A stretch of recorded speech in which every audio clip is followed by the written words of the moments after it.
सोचिए, एक ऐसी लाइब्रेरी जिसे जलने में महीनों लग गए, एक ऐसा ज्ञान का खजाना जो हमेशा हमेशा के लिए खो गया। ये कहानी है नालंदा की, एक ऐसी जगह जिसका खत्म होना दुनिया के इतिहास की सबसे बड़ी इंटेलेक्चुअल लॉसेस में से एक माना जाता है। लेकिन क्या ये कहानी उतनी सीधी है जितनी हमें हमेशा से बताई गई है? आज ये जो शांत खंडहर दिख रहा है ना, ये एक कहानी सुनाते हैं। एक ऐसे शानदार यूनिवर्सिटी की जो कभी दुनिया भर के स्कॉलर्स से गुलजार रहता था। आप समझ लीजिए, एक ऐसी जगह जहां ज्ञान की नदियां बहती थीं। लेकिन फिर अचानक सब कुछ बस राख में बदल गया। ये कोई छोटा मोटा स्टेटमेंट नहीं है, आप समझिए, ये नालंदा के तबाह होने के गहरे सदमे को दिखाता है। तो असली सवाल यही है, उस दिन आखिर हुआ क्या था? चलिए साथ मिलकर इस हिस्टोरिकल मिस्ट्री की एक एक परत को खोलते हैं। तो ठीक है, शुरू करते हैं। देखिए, इसके खत्म होने की कहानी को समझने से पहले ये जानना बहुत जरूरी है कि अपने पीक पर नालंदा कितना बड़ा और कितना जरूरी था। जरा कल्पना कीजिए, एक ऐसी यूनिवर्सिटी जहां 10,000 से भी ज्यादा स्टूडेंट्स ज्ञान की खोज में लगे हुए थे। ये सिर्फ कोई मठ या मॉनेस्ट्री नहीं था, ये तो अपने आप में एक पूरा का पूरा एजुकेशनल सिटी था।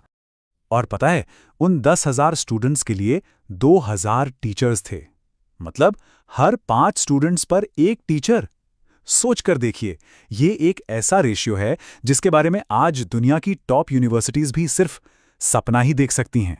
और इस विशाल एजुकेशनल सिटी का जो धड़कता हुआ दिल था ना, वो थी इसकी library, Dharmaganj.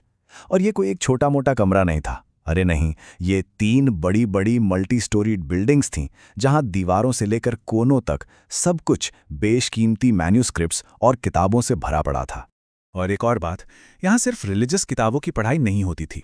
Logic, medicine, astronomy, maths, आप नाम लीजिए, शायद ही ज्ञान की कोई ऐसी फील्ड थी जो यहाँ के करिकुलम का हिस्सा न हो। ये वाकई में नॉलेज का एक पूरा यूनिवर्स था। तो सवाल यह है कि ज्ञान के स्वर्ग का अंत कैसे हुआ?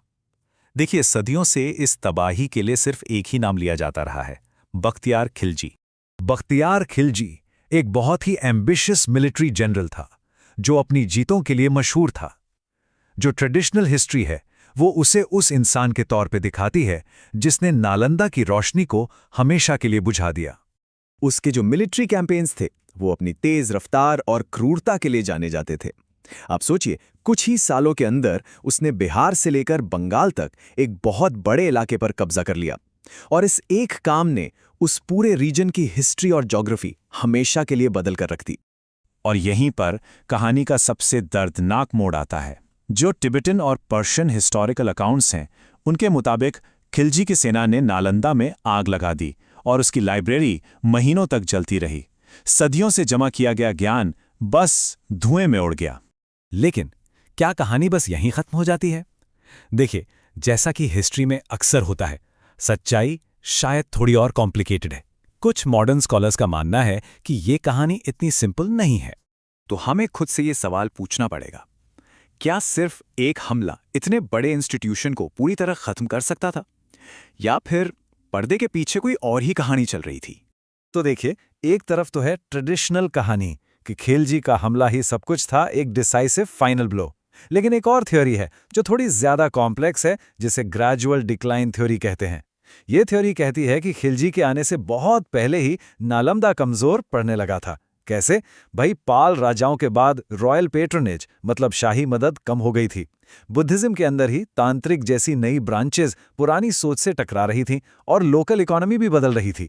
तो इस नजरिए से देखें तो खिलजी का हमला ताबूत में आखिरी कील जैसा था, तबाही का अकेला कारण नहीं। और ये जो कॉम्प्लेक्सिटी है ना, ये सिर्फ नालंदा की तबाही तक ही नहीं है, ये खुद बख्तियार खिलजी की लेगेसी तक जाती है। एक ऐसा इंसान जिसे एक ही वक्त में एक डिस्ट्रॉयर और एक रिस्पेक्टेड फिगर दोनों तरह से याद किया जाता है। एक तरफ तो वो एक क्रूर हमलावर है, नालंदा जैसे ज्ञान के मंदिरों को तोड़ने वाला, लेकिन दूसरी तरफ कुछ जगहों पर उसे पीर या संत मानकर पूजा जाता है।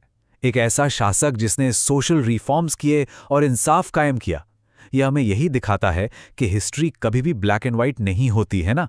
लेकिन सुनिए, नालंदा की कहानी तबाही पर खत्म नहीं होती, उसी राख से एक नई शुरुआत भी हो रही है। सदियों की चुप्पी के बाद 21वीं सेंचुरी में नालंदा के उस स्पिरिट को फिर से जिंदा करने की एक बहुत बड़ी कोशिश शुरू हुई। साल 2010 में भारत की पार्लियामेंट ने एक कानून पास किया, उसी पुरानी जगह के पास एक नई मॉडर्न नालंदा यूनिवर्सिटी बनाने के लिए।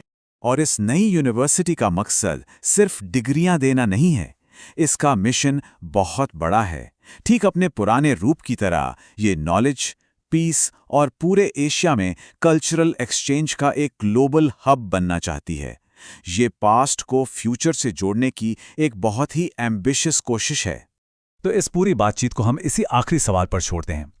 क्या ज्ञान की वो लौ जो सदियों पहले बुझा दी गई थी, वाकई फिर से जलाई जा सकती है? नालंदा का भविष्य तो अभी लिखा जाना बाकी है, और शायद यही सबसे बड़ी सीख भी है। इमारतें टूट सकती हैं, सल्तनतें खत्म हो सकती हैं, लेकिन आइडियाज हमेशा जिंदा रहते हैं।